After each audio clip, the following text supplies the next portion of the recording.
Good afternoon. This is Gary Welsh with Advance Indiana. It's my pleasure to be with Ben Davidson and his Mobile Observatory. He is the publisher of the Suspicious Observers website. We're coming to you from Carmel, Indiana, in the heart of the Arts District.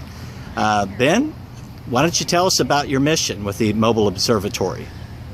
The main mission is to, at the heart, spread my love of science and a love of science and some of the recent discoveries and research that we have been doing and that have been happening in the scientific fields, including those involving space weather, how the sun affects everything from our day-to-day weather, severe weather events, and natural disasters like earthquakes and volcanoes in ways that we're just now beginning to understand in science.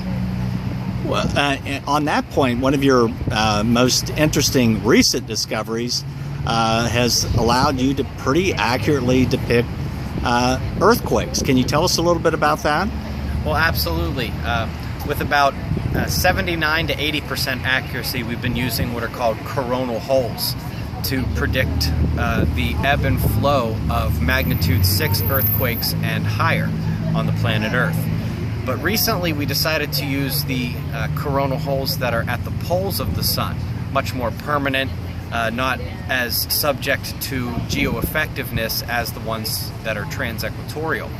And using an algorithm developed by professional statisticians, we've shown with more than 99.99% accuracy or confidence that these solar polar magnetic fields have a relationship with the largest earthquakes on the planet, magnitude 8 and higher.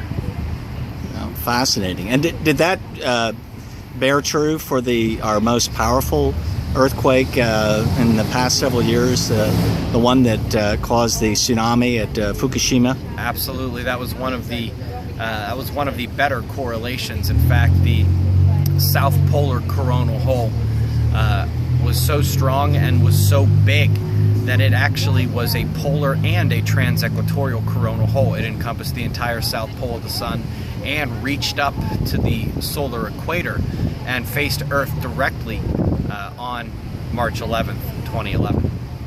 Well, one of the, and I think probably you probably butt heads a lot with the people behind the global warming movement, because a lot of your ideas seem to run a little bit counter to what they're telling us about the causes of global warming. I know that you don't dismiss the causes of man-made pollution, but you see the sun and celestial forces having a much greater impact on the Earth's weather. Is that right? Absolutely. You know, every input into a system is going to affect the outcome. Humans and our pollution is an input into that system, and something needs to change with the way we treat our planet.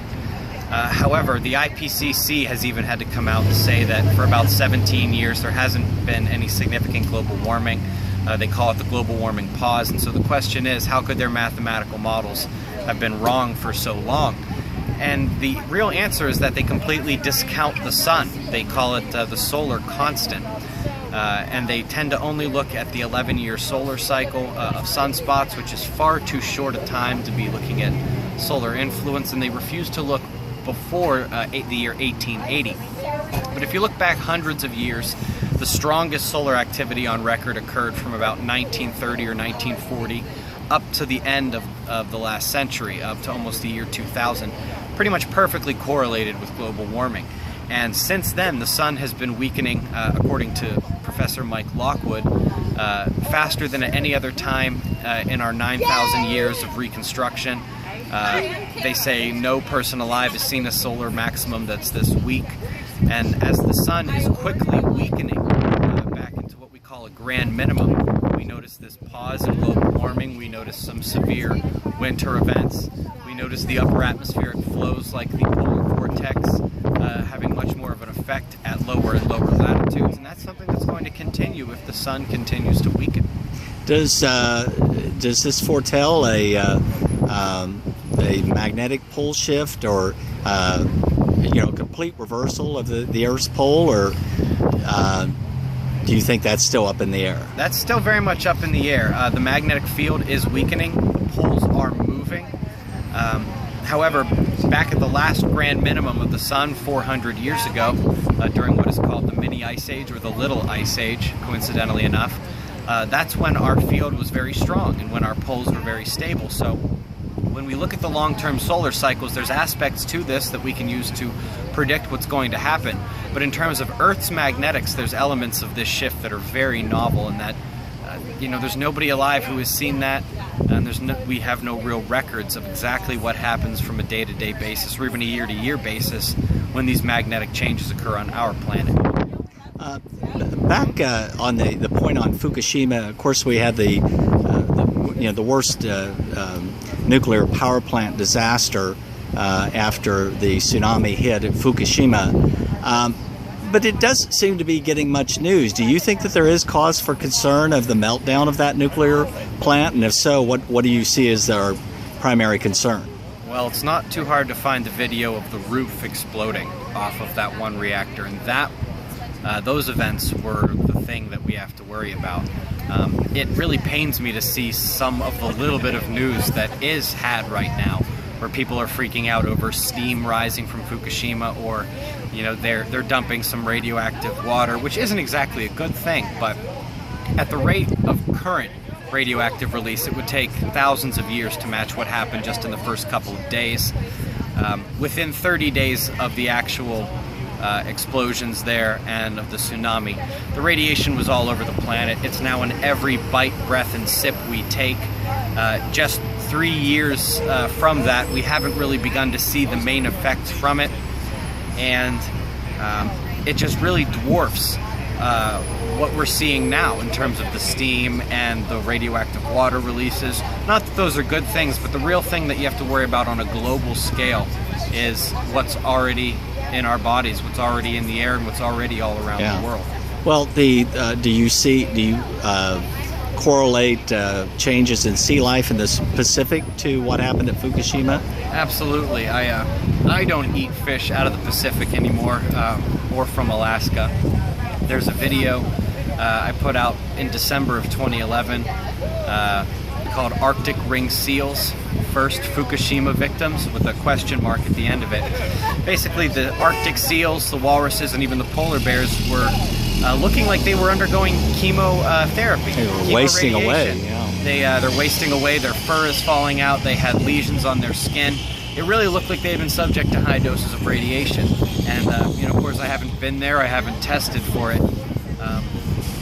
But it's very possible that it's already starting to affect wildlife, not just up there, but all throughout the Pacific and all throughout the world. Yeah.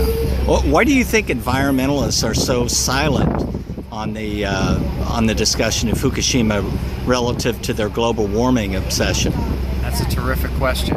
Global warming is a big business. It's a multi-billion-dollar-a-year business. It's one of the biggest businesses on the planet, and it would be fairly catastrophic to those who are entrenched in that business to admit the full extent of the failure thus far and all the other things that they've left out of the analysis. After your stay over tonight in Carmel, I understand you're heading up to Purdue University tomorrow? Absolutely. We're heading up to Lafayette, and we're going to meet with Matt Emery, who is he runs leedskalnin.com. He's one of the world's experts on Ed Leedskalnin, the man who built Coral Castle, claimed he could counteract gravity and everything like that. That should be really, really exciting. I can't wait for that. Yeah. Is Skolnick your favorite of our time? If you can consider him to be of our time, he's in the top 3 for sure. Who else would you put up there with him? Nikola Tesla, Victor Schauberger. I don't know how people think of Wernher von Braun. He was once a Nazi before Operation Paperclip brought all of those scientists over to NASA. But in terms of, strictly the mind of the individual, he was brilliant as well. Yeah. You've got an interesting background, Ben. You're a lawyer by training, but you originally set out to be a meteorologist. Tell us briefly why you were turned away from meteorology. Yes, I wanted to look mainly at high pressure, low pressure, and how they were connected to one another, and basically using those connections to gauge the strength and the movement of the storm systems. And I was told that we weren't allowed to forecast weather that way, and when I suggested that perhaps one of my professors and I should see which one of us could forecast the weather a little bit more accurately, I was told I should consider another major. And I considered another university. And who was that professor? I won't mention his name right now. Okay. But he's a recognizable name Very worldwide. recognizable name. I have a video on YouTube called Sinking Ship and Rising Phoenix, and his face appears in the last couple of seconds of that video. It was the closest thing I'll take to a public jab at him, but he helped create this monster. Well, Ben, what do you hope to accomplish with your Mobile Observatory journey as you travel across the United States? Well, like I said, I want to share some of these, some of the research we've been doing specifically on how the sun creates earthquakes and has an effect on earthquakes like that. I love showing kids a sunspot with their own eyes. Their face lights up, and perhaps it's a bit of naivete on my part, but I like to think that I'm watching a love of science being born, hopefully a love of the sun. You know, the students, at least in this country, you know, where I grew up, haven't been doing so well in math and science, and I'd like to see that change on some sort of level, because when we go and we put people on these other planets and we really get into the next level of space exploration and understanding astrophysics, these are going to be the ones who carry the ball forward, so it's important that they take an interest now. Yeah. Just one final question. Are chemtrails real? And if they are, what causes them? I do believe that they're spraying in the sky. Our opposition to these things faces a lot of hurdles. There are a number of environmental and space weather factors that are changing that should promote or proliferate contrails, and so with these changes we should be seeing enhanced contrail or chemtrail activity anyway, not the least of which being the increase in cosmic radiation. There are heat aspects to this climate shift which are putting more water into the atmosphere. The F1 layer of the ionosphere is really juicing up, and all of these things should make for easier cloud cover. And so we have to overcome that if we really want to fully explain and make people aware of what's happening with chemtrails right now. I think the patents and some of the observational evidence make clear that they absolutely are spraying. Another thing we have to overcome is some of the main opposition that you find, the websites and the YouTube channels and things like that, try to say that, you know, we have no natural weather anymore, that every change on the planet is due to chemtrails, as if we haven't had severe weather forever on this planet, as if our ancestors don't describe much, much worse weather than we see now, which they absolutely did. You know, the weather used to get so bad that they would blame it on the gods in the skies, and we haven't seen anything close to that now. Venus, Mars, Jupiter, and Saturn are all changing more than Earth. And as much as I hate the fact that they're playing God in the sky, and as much as I think that it will eventually lead to a quick downward spiral of the climate situation on this planet, I see the fact that Earth is doing better than all those other planets, which it absolutely is right now, to be a complete function of man-made interference, which I think will backfire. Well, thank you very much, Ben. We're glad to have you here in Carmel. And where can our readers find you on the internet if they want to follow your journey? Absolutely. Just Suspicious Observers. If you go to Google that, you won't even get all the way through the word suspicious before Google guesses what you're looking for. Very good. Thanks so much, Ben. Thank you. Good luck. Thanks.